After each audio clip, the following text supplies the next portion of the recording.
The Lord be with you. A reading from the Holy Gospel according to Luke. The crowds asked John the Baptist, "What should we do?" He said to them in reply, "Whoever has 2 cloaks should share with the person who has none, and whoever has food should do likewise." Even tax collectors came to be baptized, and they said to him, "Teacher, what should we do?"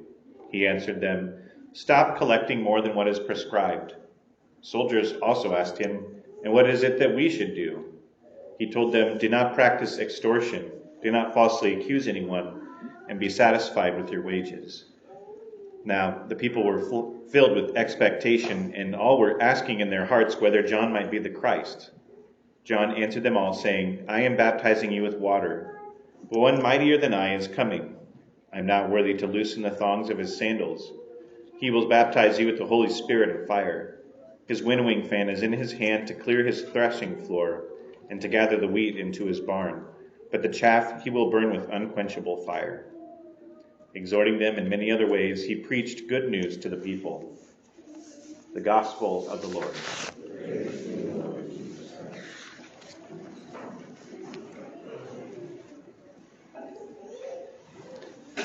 If you haven't been here the last couple of weeks, I'll catch you up to speed. I've decided this Advent to boil down the entire Christmas and Advent message into 4 words, one for each week of Advent. And these 4 words are the same 4 words that hung from the Advent wreath in the church where I grew up, St. Vincent de Paul in Seward, Nebraska.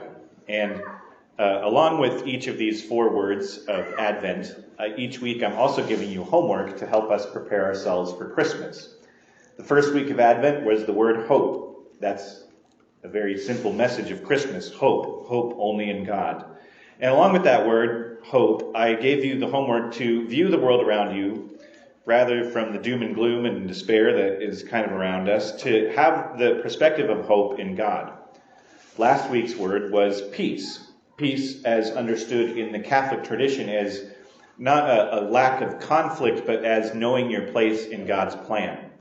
And the homework I gave you for last week was to look at all of the things that are stressing you out and perhaps identify 1 or 2 of those things in your life where you don't feel at peace. And then I asked you to think about those areas of your life and see what your relationship with God is regarding those things. And I asked you to allow God to take control in those areas. So now that the week is over, we can ask ourselves, how did we do with our homework? It's okay if it didn't go so well. It's okay if we forgot or failed. We can always try again, and I have to be honest on this one. I didn't do last week's homework. I know that's hypocritical, but I actually have a good reason for it, which I'll explain in a bit here. First, let's move on to this week's word, and this week's word is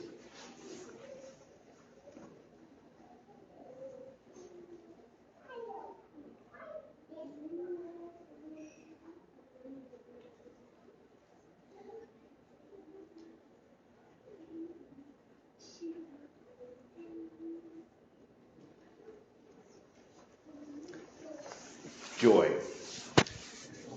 All right, we have the word joy on our Advent wreath for the 3rd week, 3rd Sunday of Advent, and that's actually very liturgically accurate because today is what is known as Gaudete Sunday. Gaudete is the Latin imperative for rejoice with an exclamation mark. Joy is the theme in church this Sunday.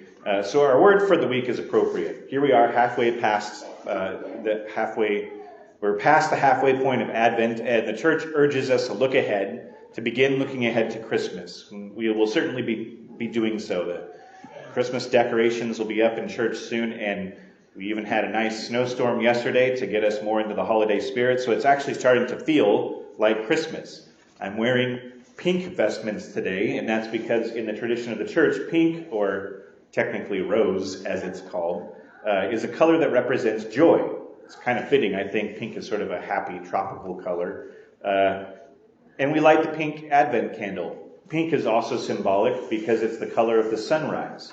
And as we approach the birth of Jesus, we're getting closer, in a sense, to the rising of the sun, S-O-N, sun, the Son of God entering into our world. Also, all of our readings today are about joy. If we take our first reading from the book of the prophet Zephaniah, Zephaniah lived in the period of time leading up to, if you've been paying attention the last 5 weeks, leading up to the Babylonian exile. Keeps coming up. But if you don't know what Babylonian exile is, I've literally told you what it is the last 4 weeks in a row. You can listen to my homilies on Facebook or YouTube. Just search my name. Basically, the Babylonian exile is when the kingdom of Israel was destroyed by the Babylonians. But Zephaniah gives us a glimpse into what life was like in the decades leading up to that moment in history, in the decades leading up to that tragedy, that tragic event.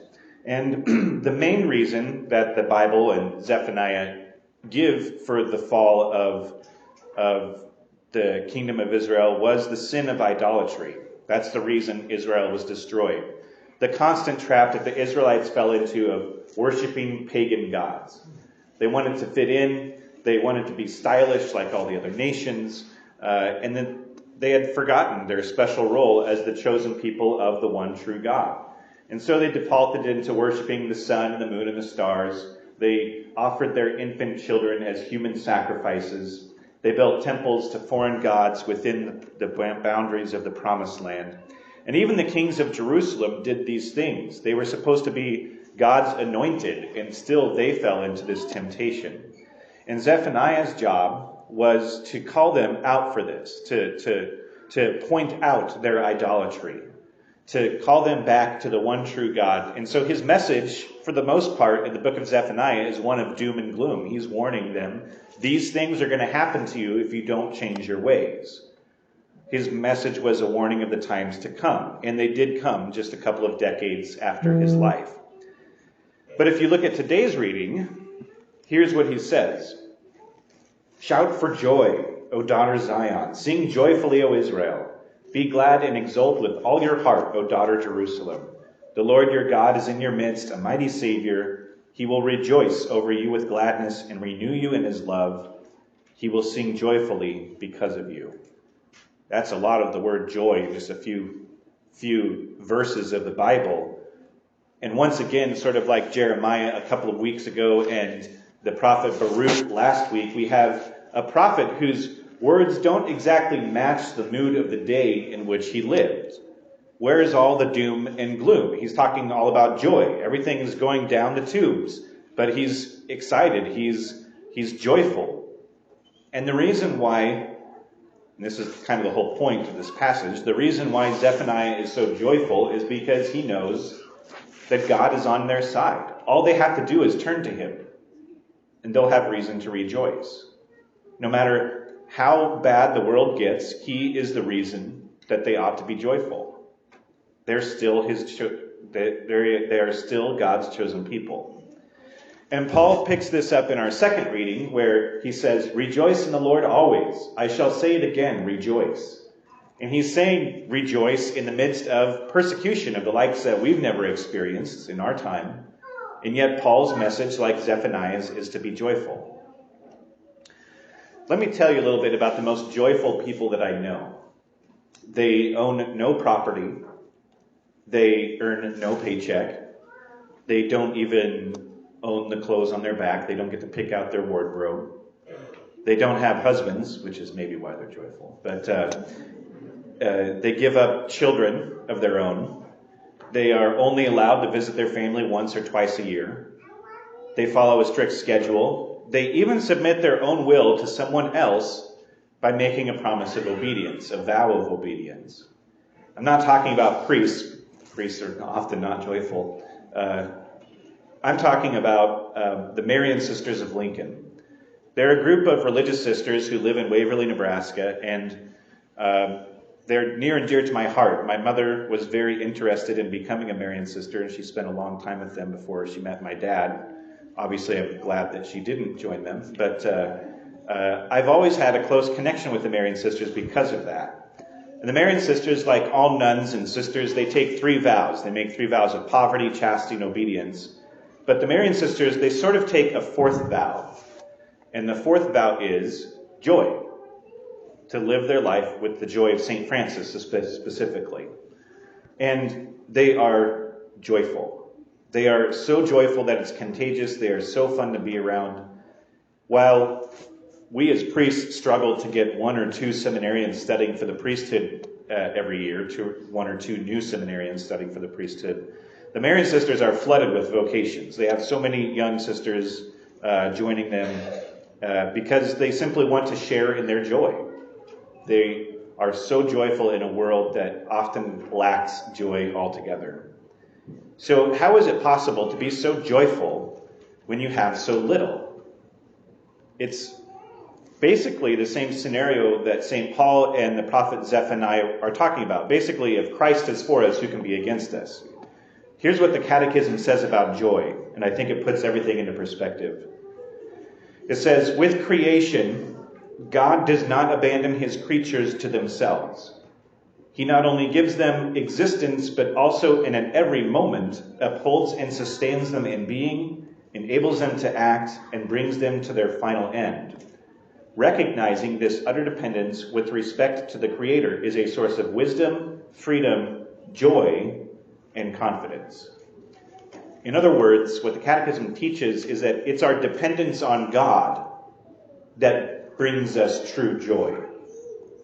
When we attempt to place our joy in things rather than our joy in God, well, that joy is temporary and it's hollow.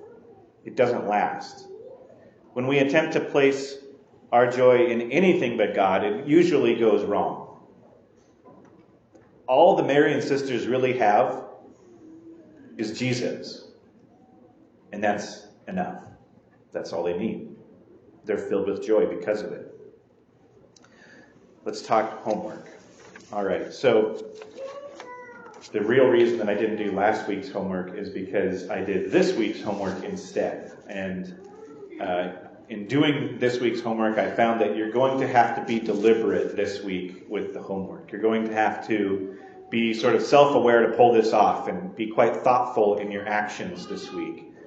So here's what we're going to do this week to help us get ready for Christmas. Take the things that annoy you, both big and small, the things that normally ruffle your feathers or give you something to complain about or something that you might think you have a reason to be impatient about. And when those things come up throughout the week, which they of course always do, go back to what joy truly is. Joy is not about getting your way. Joy is not about what is most convenient for you. Joy is not everything going right or smoothly. Joy is simply depending on God. And when you look at the world from the perspective of your utter dependence on God, those annoyances and those reasons to be impatient, they seem so foolish and so trivial and so small and so not worth getting worked up over. I know this is easier said than done because, letting annoyances, big and small, sort of slide off your back isn't a natural thing to do. We tend to have a tendency to want to fight for our way. But fighting for our way is rarely a joyful endeavor. And I know this because when I did this homework this week, even though this week was more stressful than most weeks actually, it was a great week. So, I don't really enjoy talking about myself, and I'm not about to say these things to toot my own horn. These are just some things that happened to me this week that brought me joy. Simply because I surrendered and recognized my complete and utter dependence on God. And these are examples of things, you don't have to copy them obviously, but just to give you ideas of things that you can do this week. So the first thing that brought me joy this week, and I'm not going to list everything, I actually had a list of 10, but we're not going to go through all 10. The first thing is, thanks to a lovely genetic trait that I inherited from my mother, I get headaches almost every single day. And these are tear-inducing, headaches that feel like your eyes are going to pop out. And sometimes they're bad enough that I can't see and I get nauseous. I'm not saying this to make you feel sorry for me. I've dealt with it my own entire adult life. I'm not looking for medical advice. I know how to deal with them. They're just purely genetic, and they're generally caused by stress, either physical or, just stress, stress is part of your job. Priests We're part of everybody's good days and part of everybody's bad days, and that involves some stress. So some of you might already know this about me because from time to time I have to cancel meetings and things like that. And normally I just sort of lie down there or put an ice pack on my face or sit there and rub my head wishing that my life were different. But this week, instead of wishing that my life were different, I realized how worthless complaining about something that you can't control is, and how much of a waste of time it is. Instead, I thanked God. I thank God that my headaches only last for about an hour or so. I thank God that I don't have the exact same headaches that my mother does. Hers lasts for 2 or 3 days. And I thank God that I didn't have it worse, realizing that so many people suffer so much more than I do. And when I put things into that perspective, you know what? The pain didn't go away, obviously, but it became a lot more bearable. It's not like I look forward to my next headache. I think I've managed to get through today's, so hopefully I'm done for the day. But my heart is at ease because all I need is God, and it's only temporary. The second example this week that brought me hope, or that brought me joy, is I was in the checkout line at the gas station in McCook, and I literally had 2 items in my hands. And it turned out the credit card reader wasn't working, and the lady had me scan it again, well, no, hit cancel, and scan it again, and it just wasn't working. And then the computer completely froze. And so she rebooted the computer, and she had to go get her manager. And her manager came in and said, well, it's going to take like 10 minutes to reboot. I'm like, well, and then so she had me go to the other cash register, and she started that one up. She had to enter in, her PIN number and all that. And once we got everything set up, she rang up my items, and she rang them up incorrectly. She double scanned one of them, and she was at this point so flustered, and she was so frustrated with herself that it was sort of a miserable situation. Now, it's not like normally if that sort of thing happens, which, it happens. It's not like normally I would, make a scene by getting mad. Normally I would just kind of be annoyed and give them one-word answers or something like that. But then I remembered my homework. This lady was so apologetic. She was probably not her only job. She was fairly new, I think. I hadn't seen her there before. And I did my homework. I assured her that she didn't do anything wrong, that these sort of things just happen. And even though there was a line of people behind me, maybe they kind of took it the same way because of what I said. What did I have to complain about? It was an extra 2.5 minutes of my life. And then I was out the door. It wasn't even worth complaining about it. And you know what? It felt great. It brought me joy to tell out a stressed out gas station attendant that everything was going to be okay. The third example is actually a couple of things, but a couple of people came to me for financial assistance this week. It's pretty normal. One for food and another for gas. And one was a case of abusing the system, and they had been to the food pantry several times in the last few months.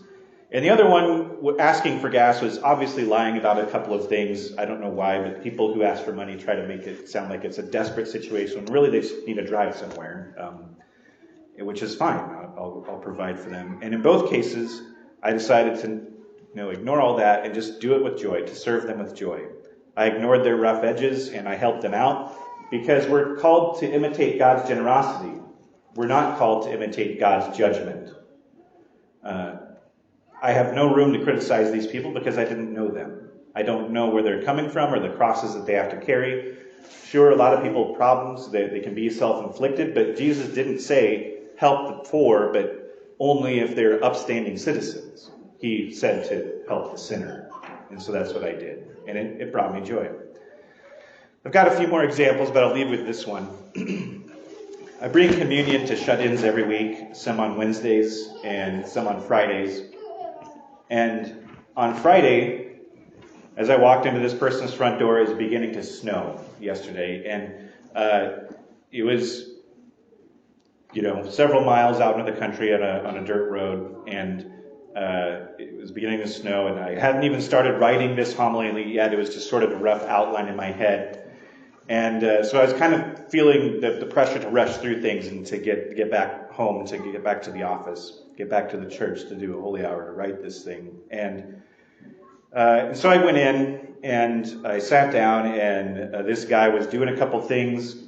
around the house. He was kind of busy, and he moves pretty slow. He's got a lot of miles on his bones, and so I had to wait for him to kind of get settled down. And all the while I'm thinking, it's snowing. I'm in the middle of nowhere. I have several miles of gravel roads to drive down, and I have to write a homily still. And a couple of times I tried to cut our conversation off so I could be on my way. But then I remembered my homework for the week. And I just sort of let it go. We kept talking, and we talked for, I think it was over an hour. And he told me all kinds of stories about farming during the Depression, 7 years worth of planting with 0 bushels produced, the things they had to do to survive. He talked to me about moving from manual to mechanized agriculture, talking about the price of crops and machinery, talking about the weather. We talked about his time in the army, his time in basic training, the people that he was with, his bunkmates, how he traveled all over Europe while he was deployed during the 1950s, how he had to take a 13-day ship ride just to get to Europe and a 14-day ship ride just to get home. And it was amazing.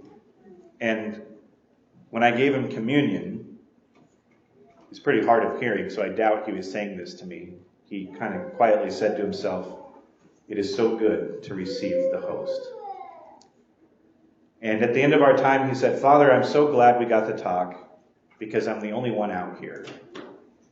And those words made me realize how foolish that I was to be worrying about the things that I had to do still in the afternoon, because right now this was the most important thing that I had to do.